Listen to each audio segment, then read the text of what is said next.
So I love the fact that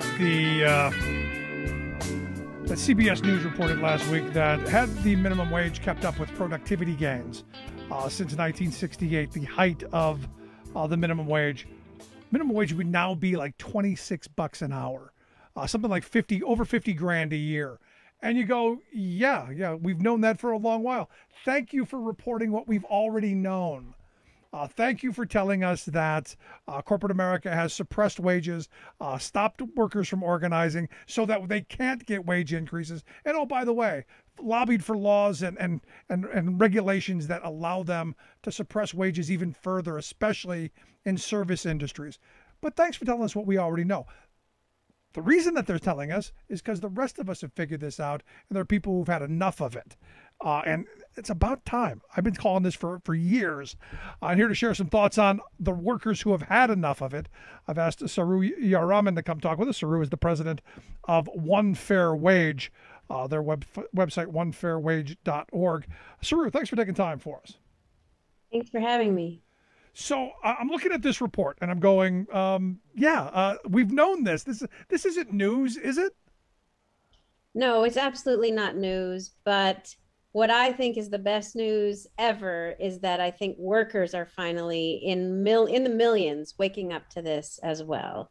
It's not just those of us who've been talking about it for a long time. It's workers. And maybe they did also know this, but they finally reached a point where they're saying, we are just not going to put up with it anymore. Especially people in the service industry. It's always amazing to me. And I'll be honest, maybe it's because of me just being an old white guy who would never put up with people's nonsense. But I see some of the stuff that wait staff has to put up and has put up with for years in restaurants, the kind of things that bartenders have had to put up with. And I go, I would never tolerate that kind of behavior. And now we're seeing that behavior that was bad before magnified 100 times worse. It's no wonder people don't want to go back to those jobs, especially with poverty wages. That's right. I mean, it's almost more incredible if you think about it that people put up with it for this long.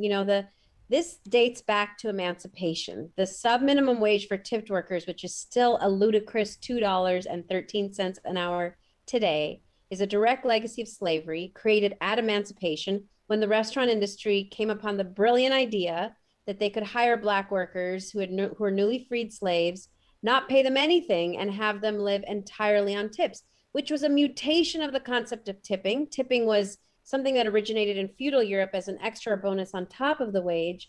It came to the States, and the restaurant industry thought, wow, we can use this new workforce that's come out of emancipation, newly freed, and get them to actually continue with slavery by working for nothing and living completely on tips, mutating the notion of tips from being an extra or bonus on top of a wage to becoming the wage itself.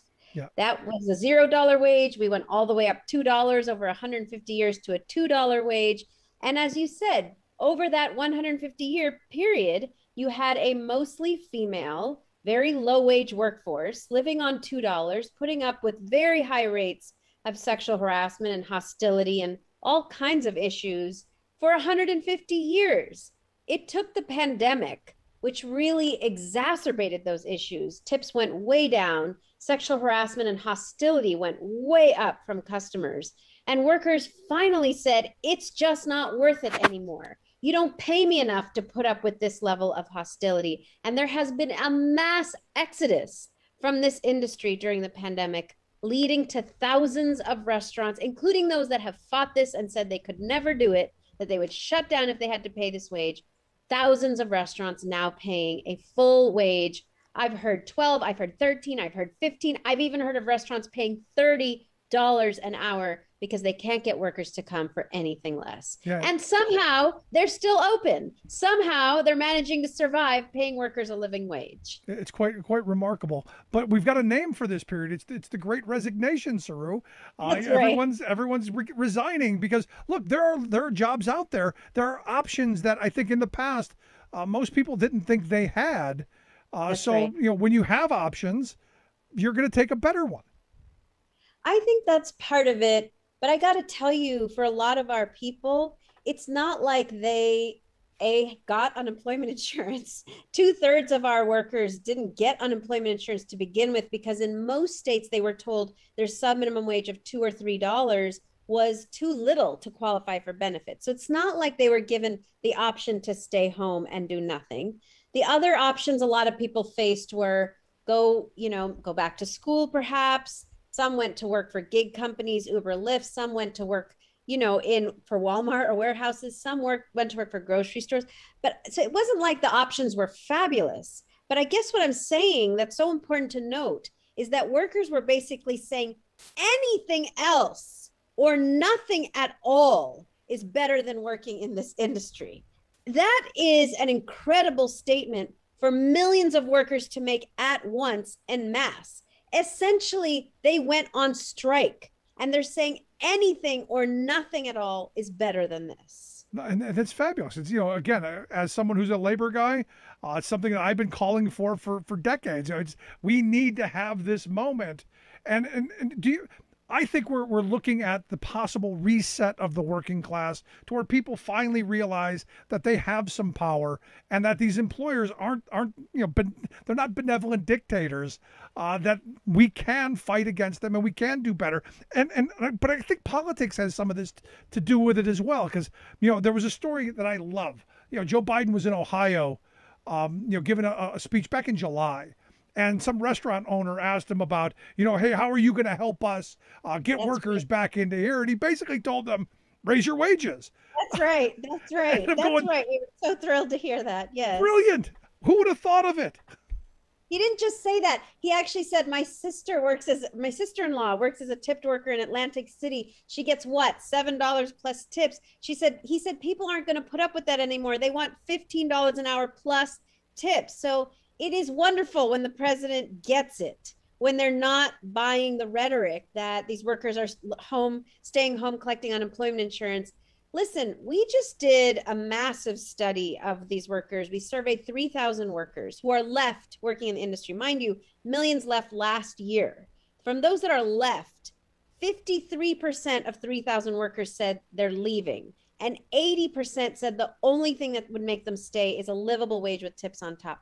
Then, responding to this ludicrous argument that they're staying home collecting unemployment insurance, we looked at only at states where they had prematurely cut unemployment in order to get workers to go back to work. Guess what we found? An even higher percentage of workers, 57% of workers in those states said, we're leaving, we're not coming back. And over 80% said the only thing that would make me go back is a $15 wage with tips on top.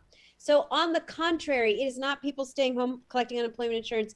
It is exactly what Joe Biden said. The only way to get people to go back to work in this industry is to actually pay them what they deserve, what they need to live on, and frankly, what they deserve based on their skill and their professionalism. These are workers who served us for the last 150 years, who served us through the pandemic, who allowed us, many of us, to stay home and get delivered delicious meals. These are workers who risked their lives for hospitality and to serve us. And they deserve to be paid a living wage, and they're not going to put up with anything less. Yeah, but we're in this moment where, some of those economic models that we learned in Economics 101 are coming to play. You can't find workers. The only way that you're going to attract good people to the industry is pay them better wages. And if paying a little bit more doesn't get them, you got to pay a little bit more. That's the world that we're in. And conservatives should be applauding this moment because it's what they tell us they believe and what they tell us how things should work. So it's interesting to me that we're pushing, and trying to guilt people into going into poor wage jobs, especially ones that are poor treatment jobs. It's amazing to me that that's their position at this moment. Somebody said to me, I thought these people were capitalists. I thought they understood the law of supply and demand. And to call it a labor shortage demonstrates a misunderstanding of supply and demand. Calling these 14 million workers who don't want to work for $2, calling it a labor shortage, somebody wrote a beautiful article saying it's sort of like saying there's a shortage of Mercedes-Benzes for $1,000. There's no shortage of workers.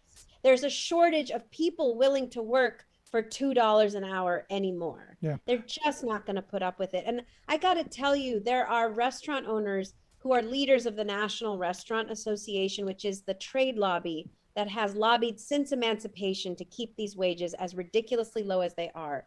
Unfortunately, Rick, it is the same trade lobby that even some Democrats in the Senate are rolling over to when they are blocking the federal Raise the Wage Act. This is the lobby that is blocking the raise for 32 million Americans in Congress. Well, that trade lobby, many of its own leaders are now paying $13, $14, $15 an hour with tips on top. So I ask you, why do they keep fighting it if they're already paying it? I think many of them believe that they can go back to $2 in a year or so when things die down. Yep. And this is where they are so wrong, so mistaken. There has never been a time in US history when employers have managed to roll back wages from 15 to 2 or that. It's just not going to happen. Either we raise the wage or we cut this industry in half because half the workers have left or are leaving. Yeah, I don't know on a grand scale, but I do know that during the Clinton years, the fast food industry was paying like $10 an hour at the time. And when Bush took office, they somehow got that back down to the minimum wage. So they were able to claw some back. Because one of the arguments that I'm making to people is, fine, your employer is giving you, $18, $20 an hour. Amazon just announced they're raising their starting wage to $18 an hour because they can't get anyone. I say right now is the time that you organize, you unionize, and you get that in writing. That's right. Once you put it in a contract. Let's unionize or let's get laws on the books to say this is the permanent wage going forward, and it's going to be indexed so that it keeps rising with average wage growth. Right. Not with inflation, but with average wage growth. So we need both. We absolutely need unions, and we absolutely need federal policy change to make sure everybody in the United States has a floor below which we are not going to go, and we're not going to go back. And this is why I got to tell you, I have a lot of restaurant owners who work with us. Some are saying I've raised my wages and I am able to find workers. Some are saying I've raised my wages and I still can't get workers to come back. And they have joined us in calling for the federal bill to pass because they're saying, listen, I can't do it alone. I need the federal government to pass this law, to create a level playing field so Denny's and IHOP are also paying 15, not just me, small business restaurant owner, but also to send a signal to millions of workers that this is permanent change. It's not temporary. It's permanent change. Wages are going up, and it's worth coming back to work in restaurants. Yeah, but again, I come back to my view, and I'm not disagreeing with you, but I think having a union in the workplace gives workers empowerment so that you never have to go back to the conditions. And I'll be honest, my daughter went into the restaurant industry for a very short period of time, and I'm glad that she was one of the people who did the Great Resignation and is doing something else, because I didn't want the kind of treatment for her that she encountered. Because she had no voice. She was powerless in that job other than to go, I quit, I'm not doing it.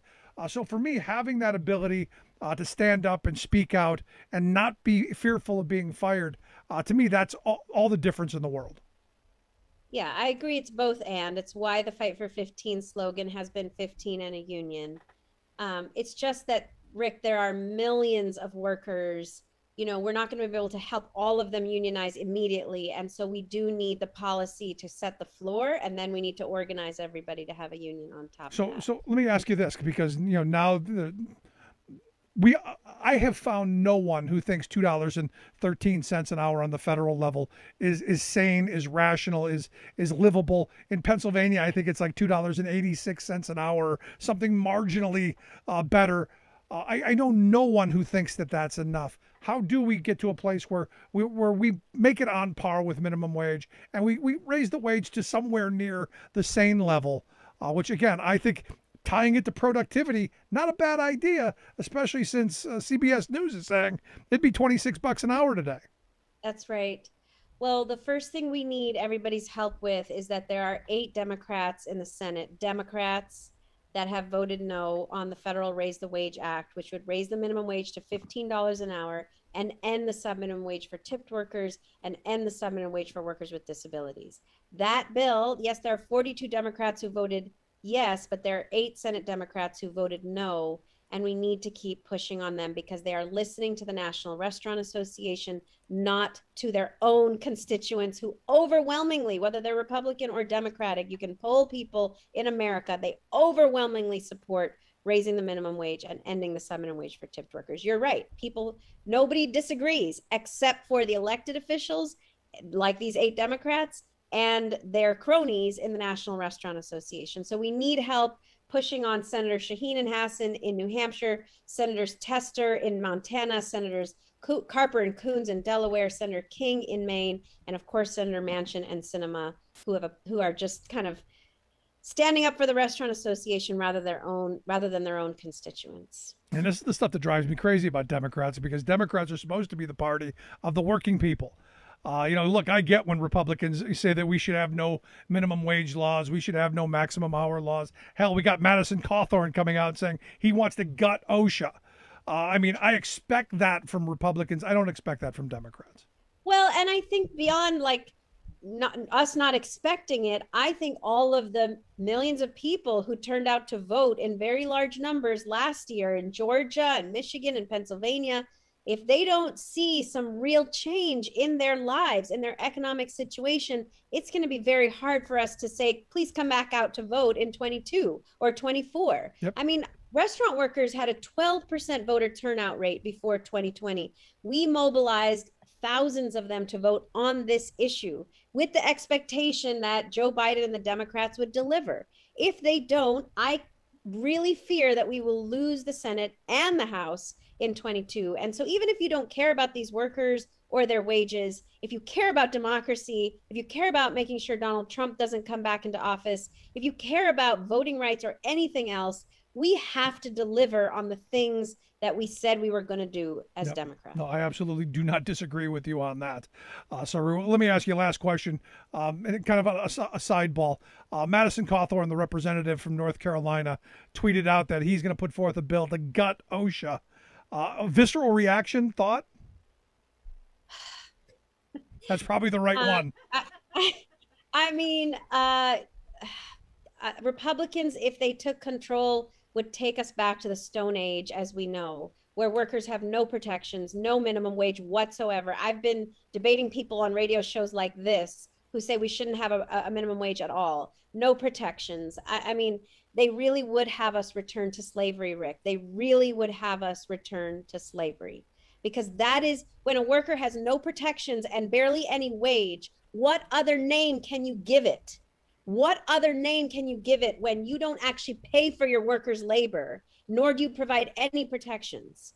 There's no other name. What they're asking us to do is to regress back 150 years to a time when we had no worker protections. And it's totally so tone deaf and out of step with their own constituents who are in this moment saying, we're not going to work for these jobs under these conditions. Yeah, I'm right there with you. Saru, I appreciate you taking some time for us. Thanks for the work that you guys do. I appreciate it. Hope you'll come back and talk to us again real soon. Thank you. Have a good day. Good stuff. Saru Jayaraman. Make sure you check out their website, onefairwage.com. We'll get links out on social media how you can do that. Quick break. Right back. Stick around. You're listening to The Rick Smith Show. We're working people. Time to talk.